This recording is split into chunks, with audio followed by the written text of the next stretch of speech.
Доброго дня, це медіа-центр. Good afternoon. This is Media Center Ukraine, Odessa. We continue, and our second briefing will be with Halyna Luhova, head of the military administration of Kherson. Can you hear me, Ms. Luhova? I can hear you well.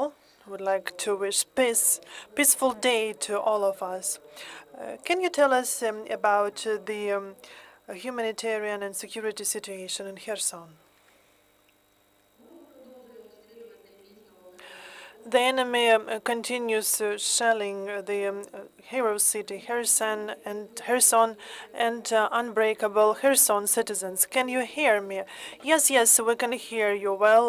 Our audience and journalists can hear you. Continue, please.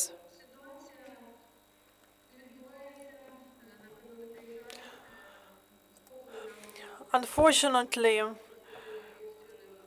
for the last day, we had 24 instances of shelling.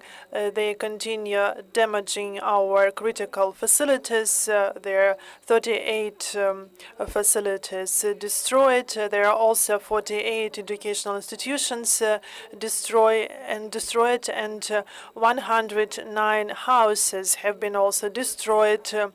Part of them are the private sector and block of flats.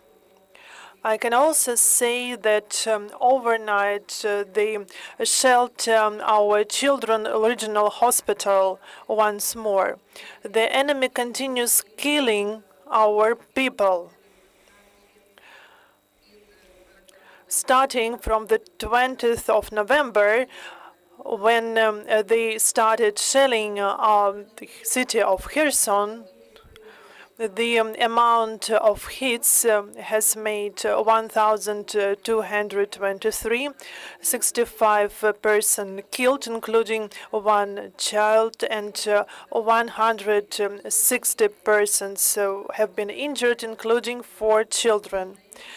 As of today, we have introduced the changes in the population protection program.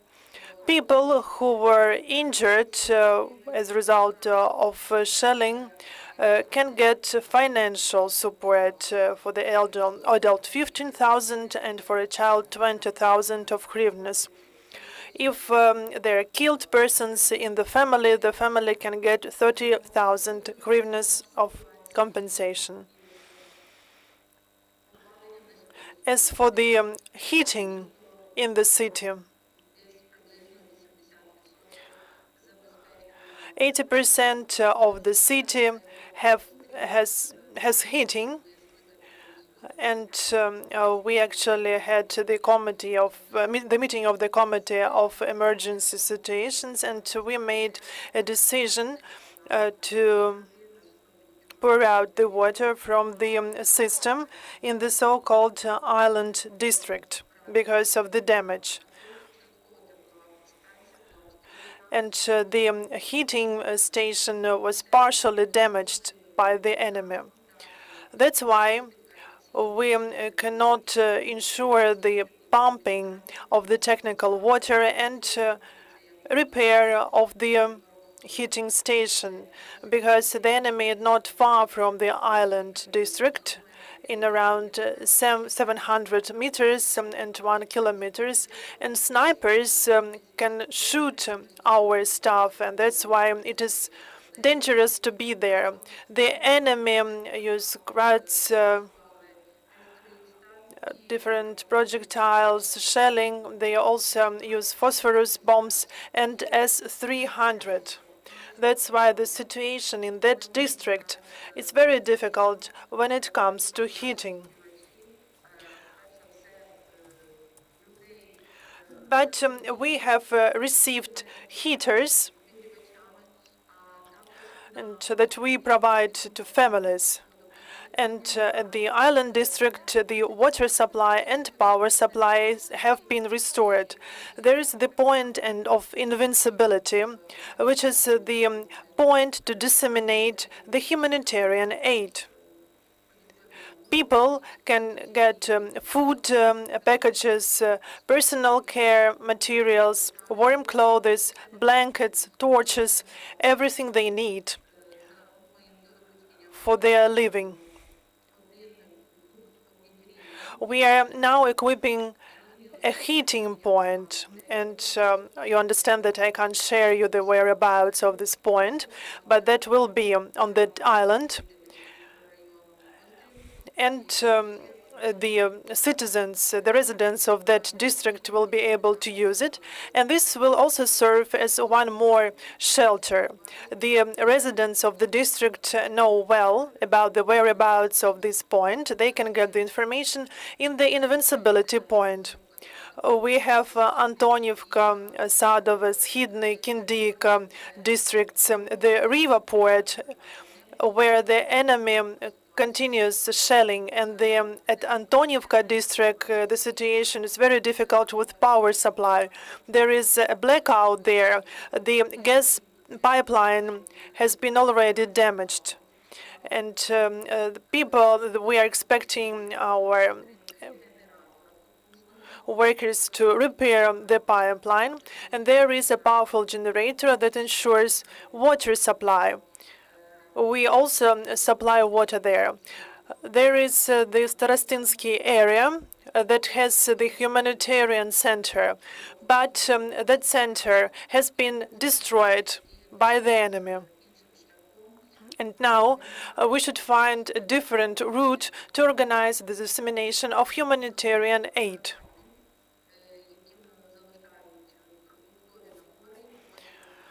In each quarter, we have responsible persons who who receive food packages and disseminate them further on. The situation is very dangerous there because the enemy keeps shelling this area. We also have one more micro-rayon, a rayon that has no heating. Some of the business structures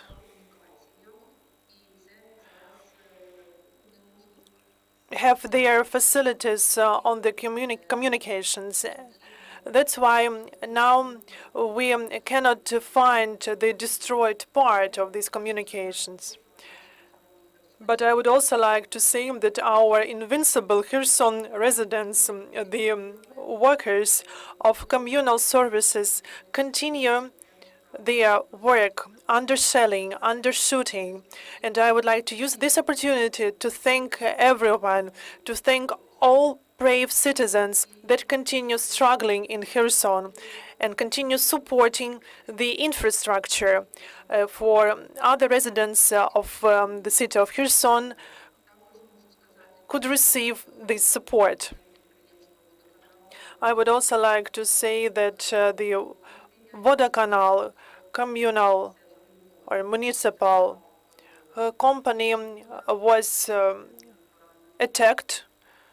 The head of this company was injured, and a worker from that company was killed. I would also like to say that the maternity hospital does not have doctors anymore. The hospital has been attacked. It does not operate anymore. The windows were destroyed there through the shelling. And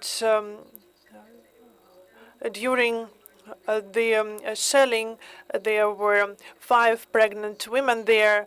One of them was undergoing the Caesar operation. But thanks God, all of them are safe now.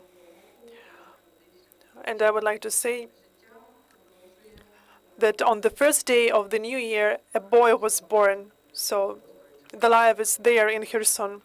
Thank you very much for sharing all these details. And can you tell us, please, is the evacuation is ongoing and how is it organized?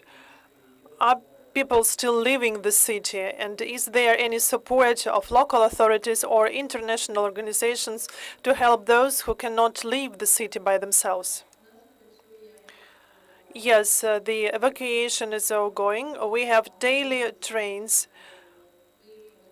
In December, almost 4,000 people left Ukraine by train and 2,500 people by buses. We have an active volunteer movement, and the local authorities also help us to organize bus trips. 30 immobile persons have left the city.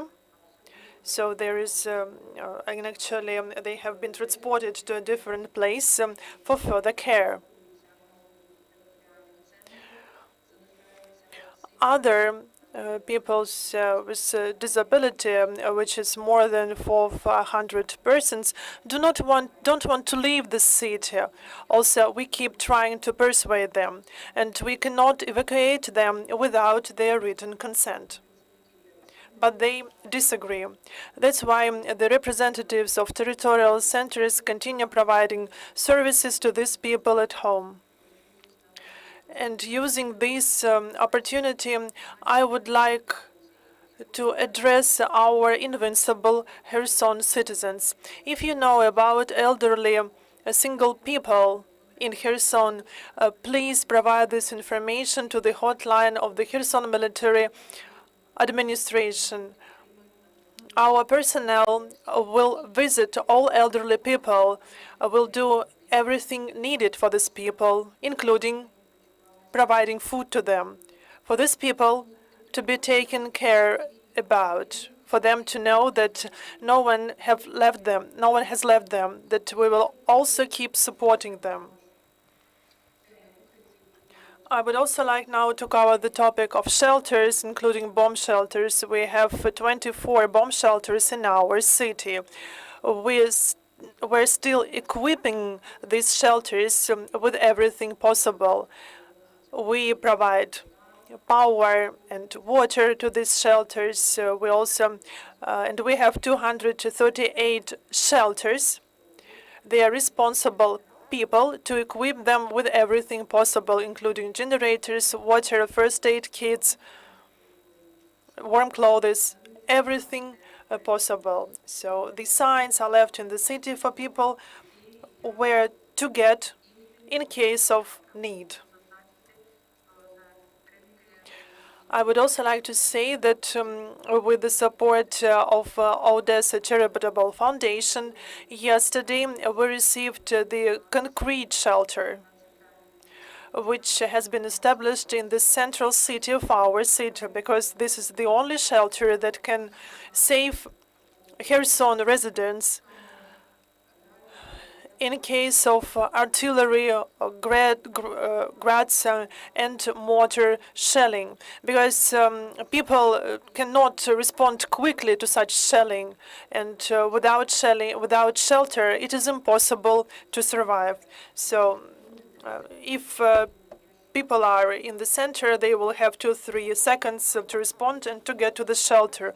Thank you very much. Hopefully everyone will have time to get to the mobile shelter or to fixed shelter that you have in the city. Thank you for being with us today. Hopefully we will see you in several days for you to be able to provide the updates with regard to Kherson situation. Keep safe. Thank you. Thank you for being with us today. And we will have the next briefing in 15 minutes. We will discuss blood donation in Odessa during the war. We will have with us Marina Tkachenko, Medical Director of the Odessa Regional Blood Transfusion Station. Stay tuned.